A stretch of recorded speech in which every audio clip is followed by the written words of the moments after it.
हळद रुसली कुंकू हसले या मालिकेच्या आजच्या भागाचे अपडेट आपण आपल्या आजच्या व्हिडिओमध्ये जाणून घेऊया। तर आता आपण इथे पाहतो की इकडे दुष्यंत हा कृष्णाला सांगतो की हे बघ कृष्णा, माझं डोकं दुखतंय, प्लीज प्लीज काहीच बोलू नको, माझ्या डोक्याला जरा वेळ शांतता हवंय, जरा रिलॅक्स हवंय, रिलीफ हवंय, प्लीज गप्प बस। त्याबरोबर कृष्णा आता विचार करते, लग्नाची एवढी गडबड झाली आहे, दगदग झाली आहे, त्यामुळे डोकं दुखणं स्वाभाविक आहे, मी दाबून देते। म्हणून मग कृष्ण आता दुष्यंतचं डोकं चेपायला लागते।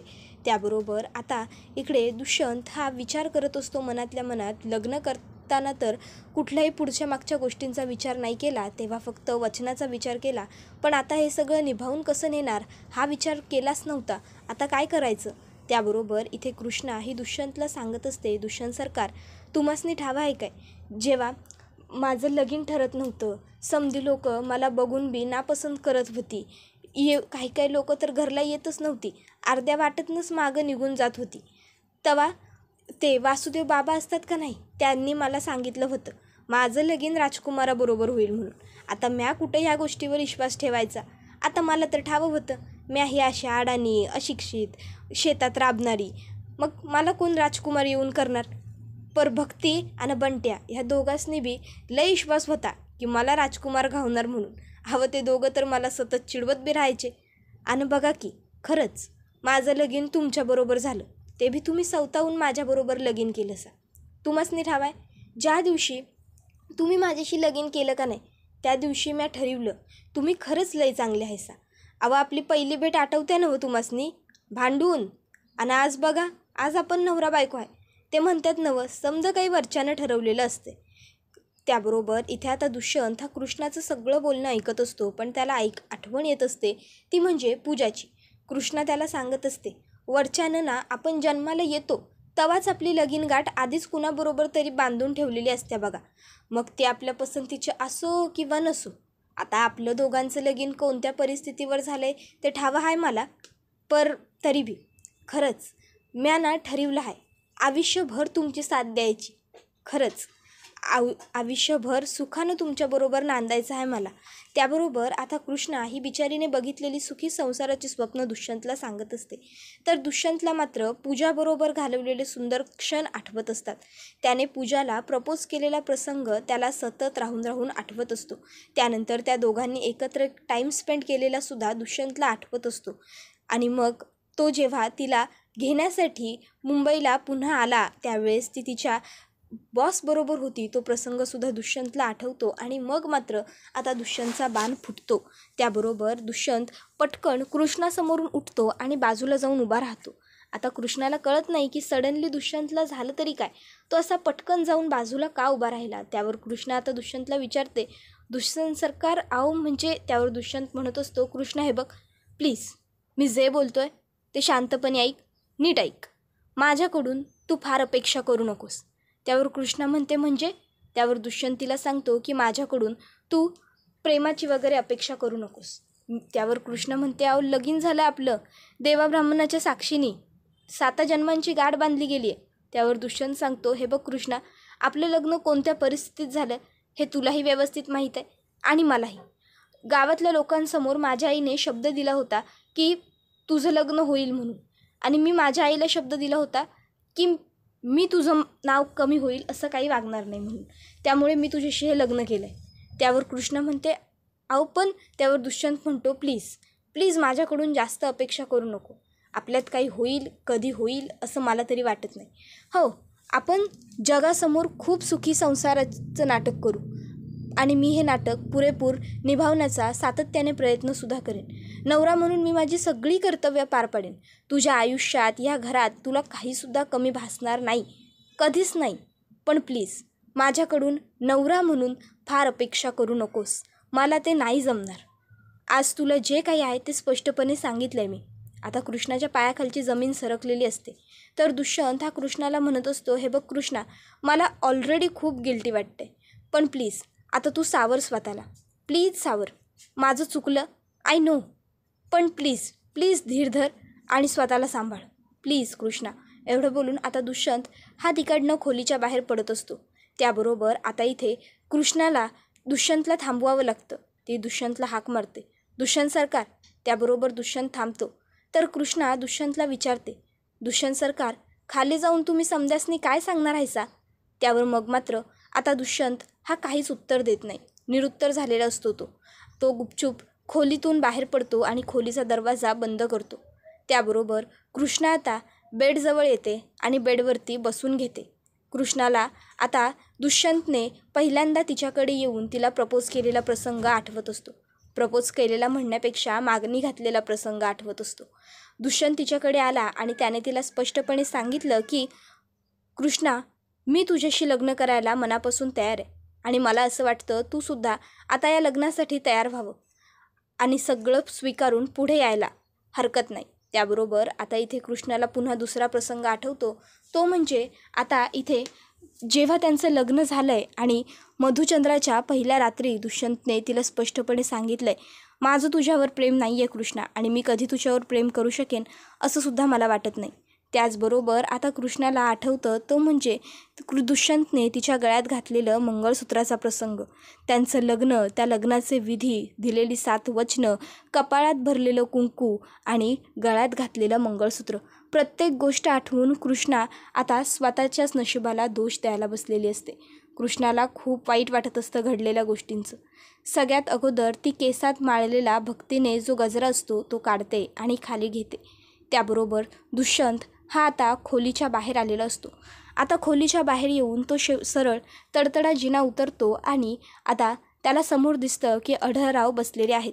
पण दुष्यंत हा अढळरावांना काहीच आर्ग्यू किंवा एक्सक्यूज न करता थेट हॉलमधून बाहेर अंगणात निघून जातो. आता अढळरावांना प्रश्न पडतो की बापरे, नेमकी ही भानगड आहे तरी काय? नाही म्हणजे कृष्णा तिकडं वरती आणि दुष्यंत इकडं खाली, ते बी लग्नाच्या पहिल्या रात्री. नक्की काहीतरी गडबड आहे. आता नेमकं काय बिनसलं इथं ते जरा बघायला पाहिजे. म्हणून मग आता अढळराव हे दुष्यंतच्या मागे येण्याचा विचार करतात. त्याबरोबर इथे पूजा ही दुष्यंतच्या घरच्या दारापर्यंत पोहोचलेली असते. ती विचार करत असते की चला आलं फायनली. त्याबरोबर इथे दुष्यंत हा बाहेर येऊन अंगणात बसलेला असतो. घडलेल्या प्रसंगाचं गांभीर्य त्यालासुद्धा असतं, त्यामुळे जरा त्यालाही टेन्शनच आलेलं असतं. पूजा आता दुष्यंतला हे असं बसलेलं पाहते आणि विचार करते, चला आपल्याला दुष्यंतबरोबर बोलण्याची संधी सापडली.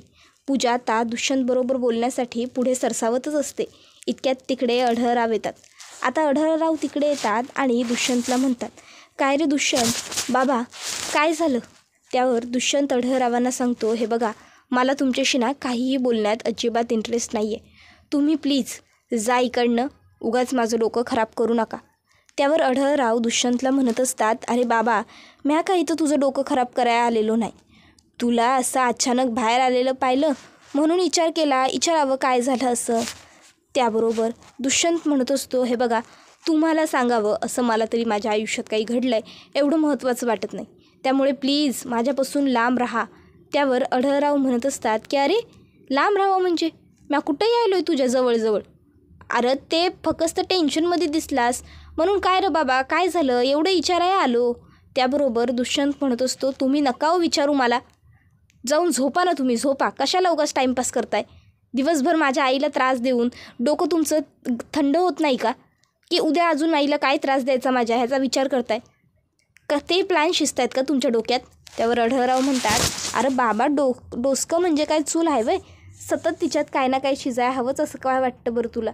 त्यावर दुष्यंत म्हणत असतो, हे बघा प्लीज प्लीज निघून जा इकडनं, मला तुमच्याशी बोलण्यात अजिबात वेळ वाया घालवायचा नाही आहे. तुम्ही आणि मी आपण दोघंही खूप वेगळ्या व्यक्ती आहोत. रक्ताने जरी तुम्ही माझे बाप असलात तरीसुद्धा माझ्यात तुमचा एकही गुण नाही आहे, कळलं तुम्हाला? त्यावर अढळराव म्हणतात, अरे समद गुण घेतलं आहेस की माझं, अजून काय हवं आहे? त्यावर दुष्यंत म्हणतो, नाही या नाही, माझ्याकडे तुमचा एकही गुण नाही आहे. अढळराव म्हणतात, तुझंच असं म्हणणं आहे ना व, म्या आयुष्यभर माझ्या बायकोला म्हणजे तुझ्या आईला माझ्यापासून लांब ठेवलं, म्या आयुष्यभर समद्या कुटुंबापासून लांब राहिलो, समद्यासनी माझ्यापासून लांब लांब केलं, मग आता हे असं कसं म्हणतोस की तू माझ्यापासून वेगळा आहेस म्हणून? शेवटी म्हणतात नवं, वळणाचं पाणी हे वळणाला येतंच, ते हे असं शेवटी तू भी अगदी माझ्या पावलावर पाऊल ठेवलं का नाही ते असं. त्याबरोबर आता दुष्यंतला खूप राग येतो. दुष्यंत अढळरावांना म्हणत असतो की नाही या, मी तुमच्या वळणावर वळण ठेवलेलं नाही आहे, पावलावर पाऊल वगैरे काही म्हणूच नका. Is it not possible. Ridiculous आहात तुम्ही, रेडिक्युलस. Please shut up. त्याबरोबर आता अढळराव म्हणत असतात, अरे वय वय वय, तुझे शिक्षणाच्या बाबतीत कौतिक आहे की तुझं. तू माझ्यापेक्षा महाप शिकला आहेस बघ. आणि ती इंग्रजी भाषा ती बी एकदम फाडफाडा बोलतोस तू बघ. त्यासाठी आहे की तुझं कौतिक. आता काय म्हणलासा, डिस्कस्टिंग, त्याच्यानंतर काय शटाप वगैरे. अरे ते चांगलंच आहे की, पण शेवटी वळणाचं पाणी वळणाला आलं ते काही खोटं नाही. तू बी तेच केलंस की जे शेवटी म्या केलं. आता मला तुला दोष देऊन काय उपयोग. शेवटी जे म्या केलं तेच तू केलंस. दुष्यंत म्हणतो, नाही या, मी तुमच्यासारखा नाही आहे, मी तुमच्यापेक्षा पूर्णपणे वेगळा आहे. माझ्याकडे तुमचा एकही गुण नाही आहे. मी दुष्यंत आहे, दुष्यंत, कळलं ना. त्याबरोबर आता दुष्यंतने एवढ्या कॉन्फिडेंटली सांगितल्यावर अढळराव म्हणतात, अरे तू जो आहेस की नाही तो फक्त शिक्षित म्हणता येईल. सुशिक्षित किंवा हुशार असं काही नाही म्हणता यायचं, कारण तू वेगळा आहेस असं फक्त तोंडानं सांगतोस. वेगळा असल्यासाठी वेगळं असणं सिद्ध करावं लागते. करायची तयारी आहे काय तुझी. मला तुमच्यासमोर काही एक सिद्ध करायची गरज वाटत नाही. एवढं बोलून दुष्यंत तिकडनं निघून जातो. तर अढळराव मागे उभं राहून म्हणत असतात, अरे बाबा, म्या तर फक्त तुला आरसा दाखवण्याचं काम केलं आहे. तुझ्या डोक्यात हे जे काही खूळ भरलं आहे का नाही ते बाहेर काढल्याशिवाय म्या काही गप्प बसणार नाही. त्याबरोबर आता अढळरावसुद्धा तिकडनं आतमध्ये येतात. आता पूजा ही अजिबात कोणालाही न दिसता गुपचूपपणे दुष्यंतच्या घरातल्या हॉलपर्यंत पोहोचलेली असते. आता तिला तिथे एक फूल पडलेलं सापडतं. ती विचार करते, याचा अर्थ नक्कीच डीची खोली वरती असणार. इतक्यात आता इथे ती वरती चालायला सुरुवात करते. पण दुष्यंत हा मात्र खाली किचनमध्ये असतो. आणि वरती खोलीत कोण आहे. वरती खोलीत आहे इथे कृष्णा.